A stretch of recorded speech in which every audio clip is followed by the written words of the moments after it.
Yeah, it was a real physical game. Those guys came out real low. They were chop blocking. They were doing everything they can. And hats off to them because those guys really play hard. Because it was so unique, the offense that they ran. I understand you didn't really have time to digest the Oklahoma game until this week. Now that you've done that, was that painful learning experience? I mean, how would you describe it, I guess? It was real painful when it happened, but we had to make sure we bounce back the next week. And now we're 2 weeks out from that game, so we're just focusing on 1 week at a time now. You watched the film on Sunday, then? Yep, we watched the film and got corrections from our base defense because against Army we didn't really run our base defense. So we're getting right back to playing our base defense now.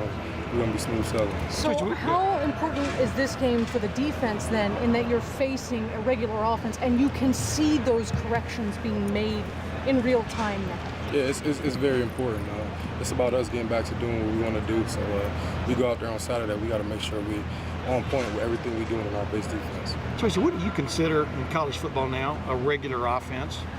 Like she just referred to a regular offense. What does that mean in your head? I guess it'd be a spread offense, mostly shotgun and spread it out with wide receivers and running backs in the box rather than the wing two we played against last week. So I guess that'll be a regular offense. So does that kind of fit the kind of team you like to play against? I mean, explain what that means. Do you go into a game with a different kind of feeling, like you've seen this before, as opposed to you're keeping in mind the keys from the week? You know what I mean? I guess you would say it's something we like to, but it's really more what we used to. Because I guess Army, we just wasn't used to it. We practiced it a lot in the spring and practiced in the fall just to get ready, but we weren't used to the speed when we got to the game. But we adjusted real fast and we played well. You know, you got to watch the video, obviously, of the Army game. I don't know if you have, but Jerome Baker seemed to have a pretty good game. Seemed to be a lot of places. I mean, you know, what was he like in that game, and what does he bring to this defense from your vantage point? He played well. He brings a lot of speed and energy at the linebacker position.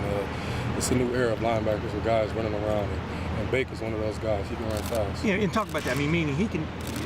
What does that mean in your mind? He could be 20 yards down the field one play and in the backfield the next. What does that mean in your mind? Yeah, he can. He just sometimes he's in his box, sometimes he's spread out, sometimes he's in the backfield. Like he's fast, so he's running down players and running out his guys on the sideline. He's just a real athletic guy.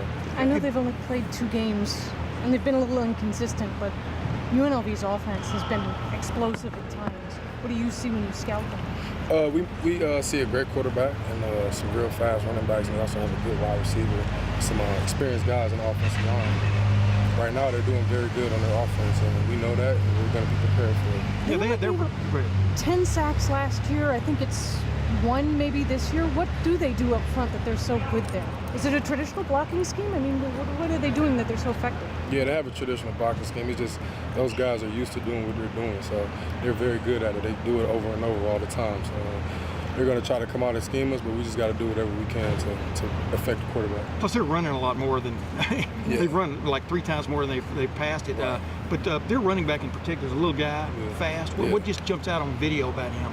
He's real quick, and he can make guys miss. And we see that, so we're going to have to pursue him. Everybody has to be hats on the ball. Yeah. Thanks, Tracy, man. if the game goes as expected, your reserves are going to get some playing time, hopefully meaningful playing time. You remember those days when you were, how much did you look forward to those kind of games where you get out in the stadium, all the practice work you put in, you get to actually play? It's something that's like, you really can't imagine it because you've never been there, but those guys, they're going to be ready. And I just remember my first time going out there, I think it was against Kent State, and I had a lot of time to play.